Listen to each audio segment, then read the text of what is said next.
mentioned, our crowd is a little more sparse this morning. I don't think that's because it's the holiday weekend. I think it's probably because they heard I would be preaching today. So apologies there, but I'm grateful for this opportunity to be able to preach today.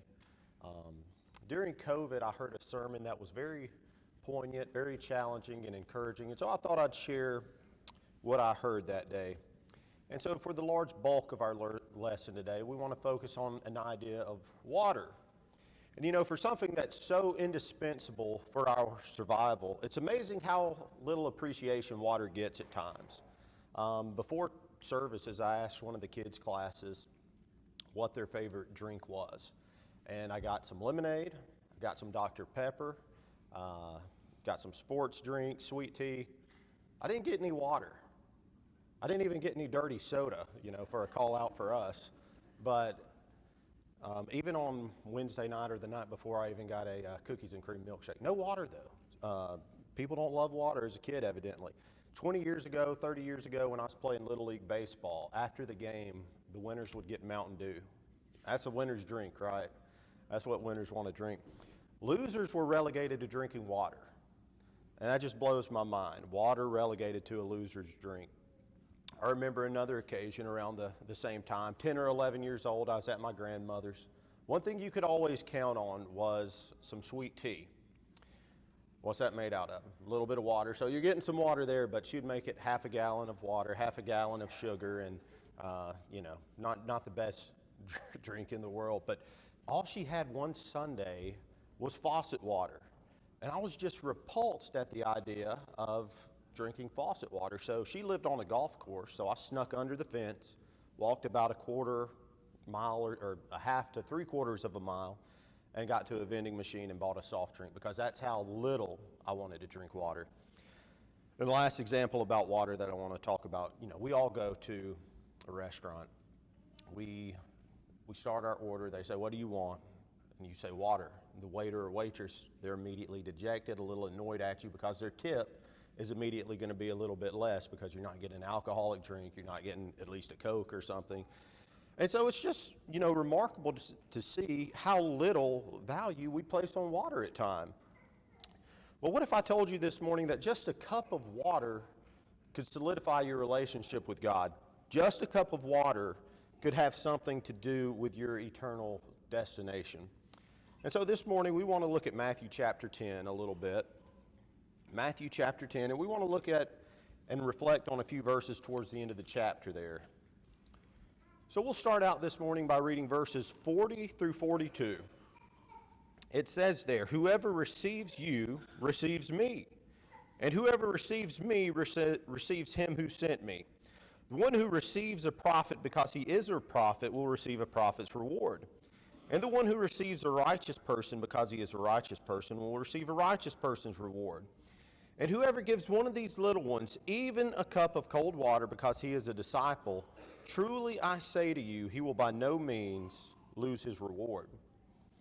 And so before I heard this sermon during COVID, and even since then when I forget about the sermon, this passage can be a little confusing to me because I don't know about y'all, but I don't know any prophets. You know, maybe we had a few people in here yesterday that may have predicted Alabama losing to Florida State. I wasn't one of them, but good job if you did that. Or we don't know any prophets. We may know a few righteous people. And what's this about here? A prophet's reward or a righteous person's reward and a cup of water for one of these little ones. What is all of this talking about? It confuses me. But in order to reflect on this, I think we have to know what chapter 10 is really focusing on and hitting on. And so we'll summarize that a little bit. But Jesus here, he's trying to teach. He's trying to set up his followers for success. And so he's speaking here at the beginning of the chapter with those that he chose, his 12 apostles. And he's telling them what he wanted them to do. And now think about the people that he chose. Did he choose the best and the brightest, the Ivy League scholars? You know, today we think the Harvard graduate with the MBA or JD, we think that they're the people most qualified to lead. Is that who Jesus picked to be his followers? No. Who were they? They were good men. They were godly men. And they certainly had their faults. They would eventually all betray him ultimately in the garden or at other points in their lives. But Jesus ultimately saw something in them, and he was willing to call them. And so this group of misfits was going to be the understudies to the creator of the universe. And after he calls them out, he spends a large amount of time in chapter 10 just focusing on his goal for his disciples and what he wanted them to do, what he wanted them to accomplish, going into towns, sharing the gospel, and talking about the type of welcome that they would receive, or rather the type of unwelcomeness they may receive. And so he talks about how they should depend on God's providence, his care, and what they should care on and what they shouldn't worry about, not worrying about money, how much they've earned, what they have for the trip, but just solely focus on the task at hand. And so then he spends a large amount of time talking about some of the difficulties they're going to face, how a man's foes are going to be those of his own household. He speaks specifically there, if you love father and mother more than me, you're not worthy of me. He then goes on to say, too, I didn't come to bring peace, but I came to bring what? I came to bring a sword. And then he also says there that we're going to have to take up our cross and follow him. And so just, summarizing through chapter 10, you see that the road to discipleship is going to be one that's not easy. It's not an easy path. It's something that's difficult. Something that's very difficult, and especially for the early Christian, as he said, you're going to have to take up your cross. They knew that's what a dead man does. And Jesus is saying that's the reality of being my disciple. That's pretty heavy. That's pretty heavy stuff coming from Jesus.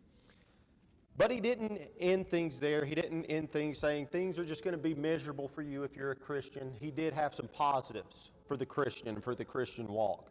And so he begins that transition in verse 39. He says, whoever finds his life will lose it, and whoever loses his life for my sake will find it. And then we get to the section that we read for the rewards in verses 40 through 42. And it's important to note that in this transition to rewards that he's talking about, he's not just speaking to disciples 2,000 years ago. He's not just speaking to apostles, the 12, but he's speaking about those who would interact with the 12. And if you and I engage in a relationship with them, then this applies to us as well. There's a reward for us as well. So let's dig into these three verses this morning a little bit more and see that ultimately it's really about our treatment of Jesus' disciples. So let's start with verse 40. Let's reread that. Whoever receives you receives me, and whoever receives me receives him who sent me. So think about that verse for a second. Think about it reflecting on the idea of receiving Jesus. Whoever receives you receives me. So most people know who Jesus was, probably, during this time. They knew about his miracles. They knew the different things he could do. They may not have known his disciples, but Jesus gave them the power to perform miracles just like him. And so, if they saw the disciples, it was like they were seeing Jesus himself, right? So what does that have to do with us? As I mentioned, this section of the Bible, or these verses, ultimately are focusing on our treatment of Jesus' disciples. I don't know if it was in one of Bill's class or Greg's classes or sermons, but they recently brought up Galatians 6:10. We're not going to turn there, but it says, therefore, as we have opportunity, let us do good to all men, especially those of the household of faith. And so there's an important truth in that verse that we don't always hit on.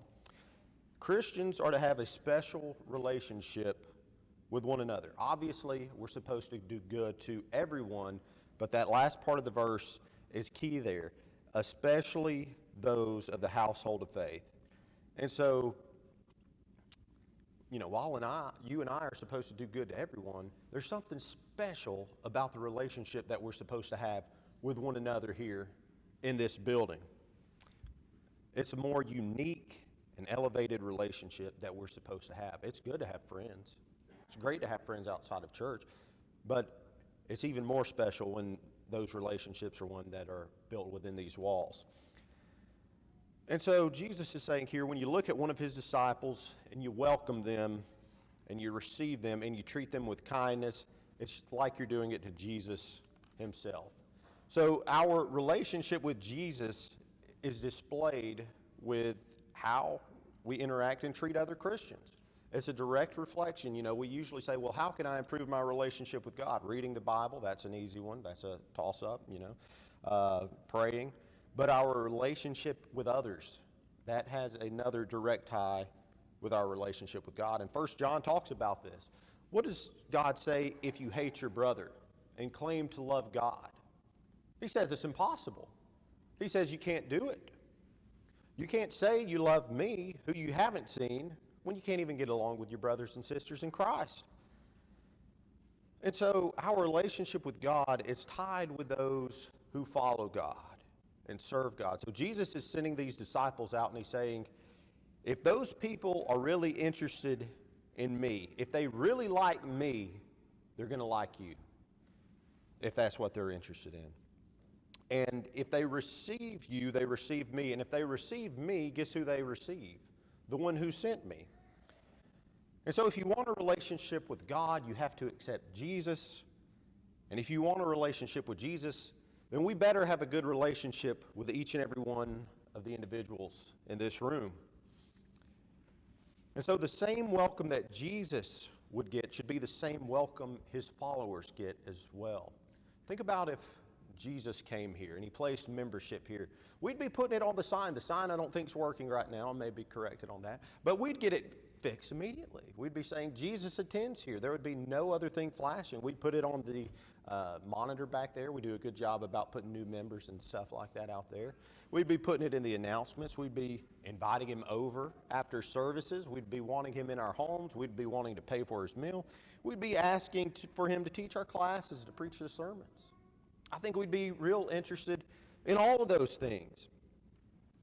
All because it's Jesus, and rightly so. But God views our relationship with each other just how we treat Jesus. And so he says that's a good measuring stick. How you treat one another should be the same as how you treat Jesus, and vice versa. So if you receive me, you'll receive the ones that I sent. So secondly, let's go on to verse 41. The one who receives a prophet because he is a prophet will receive a prophet's reward. And the one who receives a righteous person because he is a righteous person will receive a righteous person reward. So I think God is trying to explain the same thing here. But to illustrate, let's turn in our Old Testament to 1 Kings chapter 17. 1 Kings chapter 17. So you had various times to be a prophet. Some good, some bad. You know, the time of Nathan during David's days, not much threat of being a prophet other than saying something David might not like to hear. But Elijah, that was a difficult time to be a prophet, and that's where we're at in 1 Kings 17. Israel was going through a drought. There was no rain, and that was because Israel had been very evil in what they had been doing. And so Elijah also had to suffer through these very same things. And so here in chapter 17, God sends Elijah to Zarephath. He wants him to visit a widow there.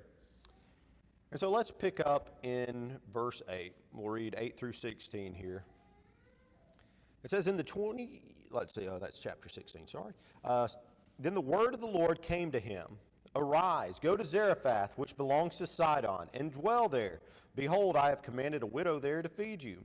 So he arose and went to Zarephath, and when he came to the gate of the city, behold, a widow was there gathering sticks. And he called to her and said, Bring me a little water in a vessel that I may drink. And as she was going to bring it, he called her and said, Bring me a morsel of bread in your hand. And she said, As the Lord your God lives, I have nothing baked, only a handful of flour in a jar and a little oil in a jug. And now I am gathering a couple of sticks that I may go in and prepare it for myself and my son, that we may eat it and die. And so we see here, he visits this widow as God had said.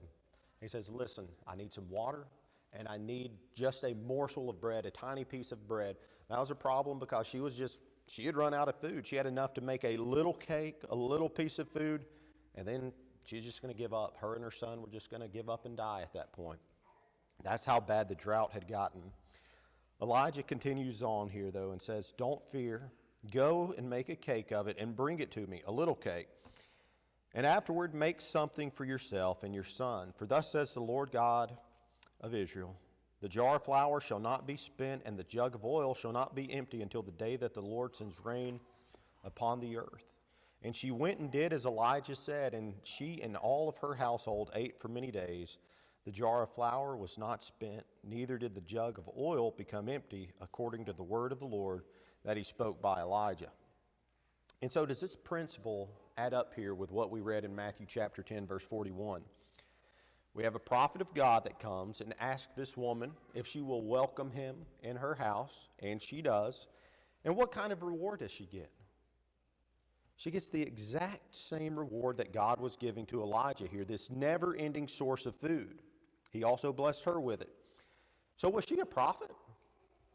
No, she wasn't a prophet. She wasn't even an Israelite. She's a heathen. She's a pagan from the nation of Sidon, from the city of Zarephath. And so if we're being fair here, what should she have gotten? Maybe just enough bread to survive each day, and while this man of God got enough to eat to the full? I mean, that seems like it would be fair, right? But she got the exact same reward that Elijah got, the exact same benefit. So let's keep reading here. Let's read verses 17 through 24. After this, the son of the woman and the mistress of the house became ill. And his illness was so severe that there was no breath left in him. That's to say, he died. And she said to Elijah, "What have you against me, O man of God? Have you come against me to bring my sin to remembrance and to cause the death of my son?" And he said to her, "Give me your son." And he took him from her arms and carried him up into the upper chamber where he lodged and laid him on his own bed. And he cried to the Lord, O Lord my God, have you brought calamity even upon the widow with whom I sojourn by killing her son?"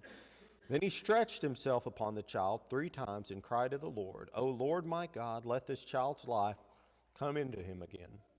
And the Lord listened to the voice of Elijah and took the child, and the life of the child came into him again, and he revived.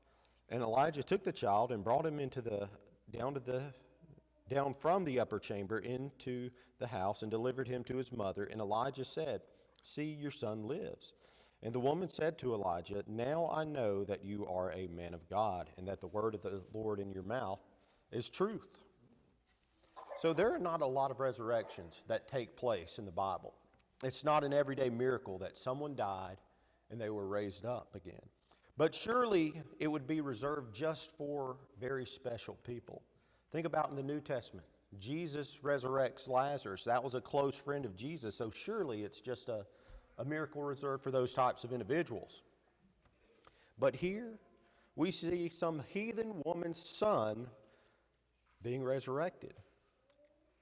And why was that?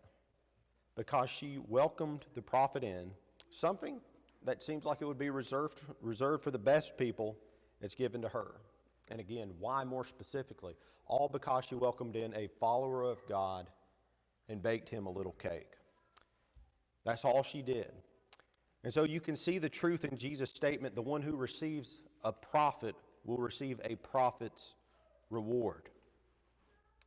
Something so little and she receives something so great. It's remarkable. But listen, the second thing in chapter 10, verse 41 back in Matthew is true as well. You may not be the most righteous person, but God can reward you like one. Do you remember the story in Joshua chapter 2 who's being discussed there? It's Rahab. And what's Rahab's profession? She's a prostitute. She's a harlot. And so it's another story of another unlikely person who's, not righteous in and of themselves. But God has a plan for her. And God's already told them to go to this city of Jericho to wipe these people out. And they've been doing that to that point. But again, turn to Joshua 2 and we'll read 9 through 14 there. We'll read 9 through 14 there.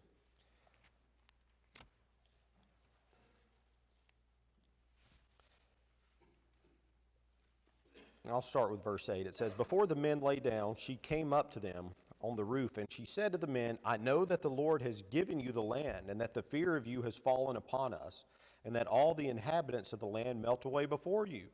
For we have heard how the Lord dried up the waters of the Red Sea before you when you came out of Egypt, and what you did to the two kings of the Amorites who were beyond the Jordan, to Sihon and Og, whom you devoted to destruction. And as soon as we heard it, our hearts melted, and there was no spirit left in any man because of you. For the Lord your God, he is God in the heavens above and on the earth beneath. Now please swear by me to the Lord that as I have dealt kindly with you, you will also deal kindly with my father's house. And give me a sure sign that you will save alive my father, my mother, brothers, sisters, and all who belong to them, and deliver our lives from death. And the men said to her, our life for yours, even to death. If you do not tell this business of ours when the Lord gives us the land, we will deal kindly and faithfully with you. So in chapter 6, we see that the men here stayed true to their word.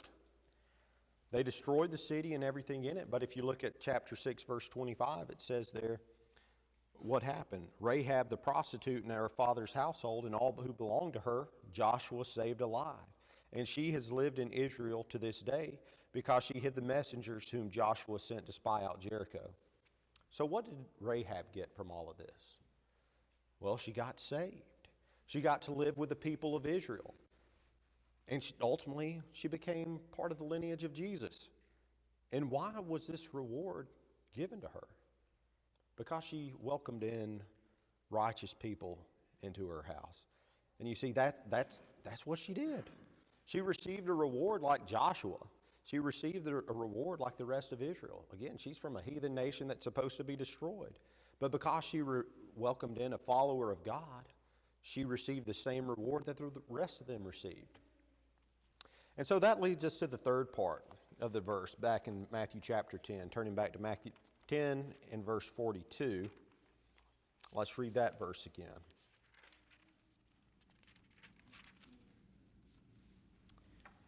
It says there, and whoever gives one of these little ones even a cup of cold water because he is a disciple, truly I say to you, he will by no means lose his reward. And so now Jesus turns our thoughts to something even more menial. I mean, if Elijah showed up on our doorsteps, what are we going to do? We're going to probably welcome him in with open arms. We're going to fire up the smoker, smoke him some ribs or whatever your best, meat is. We're going to tell him to sit in the recliner, relax. We're going to, pull out all the stops for him. If Joshua showed up on our doorsteps, we're going to be doing the same thing. We'll be killing the fattened calf. These are great people. We do something for them. We do something for the gospel meeting preacher that comes. We've signed up in the back to take him out to dinner every night or welcome him into our homes. We welcome important people, the elders, into our homes. But Jesus, again, he turns it down to the most minuscule thing you can do to the most minuscule disciple. Just a cup of cold water. Give them just a cup of cold water, and your reward is going to be secured. In Matthew chapter 25, Jesus here is recounting the great judgment scene. And he's separating the righteous from the unrighteous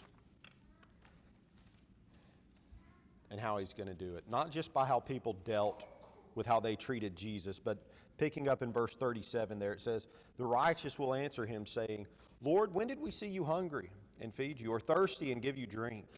And when did we see you a stranger and welcome you, or naked and clothe you? And when did we see you sick or in prison and visit you? And the king will answer them, truly I say to you, as you did it to one of the least of these, my brothers, you did it to me. And so you see that great truth and reality there, that if you take care of the least of Jesus' disciples, it's like you're taking care of him. That's what he's trying to stress in Matthew 10, 40 through 42. And so he's not asking for us to do something that's beyond our ability to do. He's not asking us to go after kings or other great people like this. God is asking us to do the smallest kindness to the least person, and you're not going to lose your reward. So let's think about some practical application here. We don't have prophets. We don't have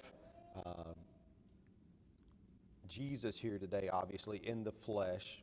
But God wrote this in Matthew chapter 10 through 10:40 through 42 for all of us. So let me ask you this morning. You know, as we think about this, what can we learn about the responsibility to take care of a special group of people here? That special group of people, that's the followers of God. Would you say that you're committed to the family of God, of taking care of all of those individuals? Do you give special priority to it? You know, it's easy to do good to people who you like. It's easy to do good to people who are like you, who have things in common with you, the same interests as you. We're drawn to those type of people. You know, just going off this first row right here. I like going golfing with Matt Sr. and Nate. Like talking about some biblical issues with Nate. Like smoking with Matt. You know, I would be willing to do, you know, any good thing for those guys. Give them the shirt off my back, whatever. They might not want it, probably a little bit sweaty. But, you know, I'm willing to do things for those guys. But what about the people that I'm not friends with, that I don't have anything in common with? All we need to know about someone, regardless of age, regardless of sex, regardless of demographic, regardless of hobbies, is that we have Jesus in common. And if we have Jesus in common, that's all we need in common that matters. And the rest of our time should be figuring out what we can do to help that individual. We need to make sure we're committed to the least in the church, the poor, the broken, the nobody.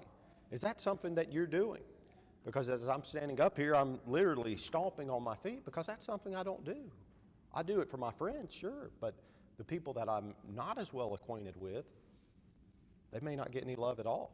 And that's something that God is not pleased with at all. I gave an invitation, certainly not to re-say that invitation, but when I lived at the beach with a former preacher, living with his family, it was an accounting internship. One day after work, we just show up in the slums. He had bought some fried chicken, and we show up at this lady's house. She's 90 years old and blind. And I'm like, why are we here? You know, bugs all over the house, ants. The smell was awful as she opens the door. And he was living out this passage here, doing the least kindness, or doing a kindness to the least person in God's kingdom there. There was nothing this lady could do to repay him, but he was there to give her food, there to give her a shoulder to cry on, an ear to listen to. And as I mentioned that Wednesday night, he took her soiled sheets that was covered in feces, her clothes, took them to his own house and washed them, all because he wanted to show this lady a little mercy and the love of Jesus. That's what it looks like to give a cup of cold water to one of the least of these, his disciples. And so again, when we give that glass of water to the least of anybody in God's kingdom, as he says in verse 42, we'll by no means lose our reward. And so that's what we have to do this morning to have a good relationship with Jesus. You know, we mentioned the easy things, prayer, having a relationship in God's Word, reading that all the time, but ultimately having a good relationship with each and every member of God's family. But we haven't talked about necessarily what it takes to get in a relationship with Jesus, and that's as simply as believing in Him, being buried with Him in baptism, and washing away your sins. So if you are committed to that message this morning, we ask you to make your way to the front as we stand and sing.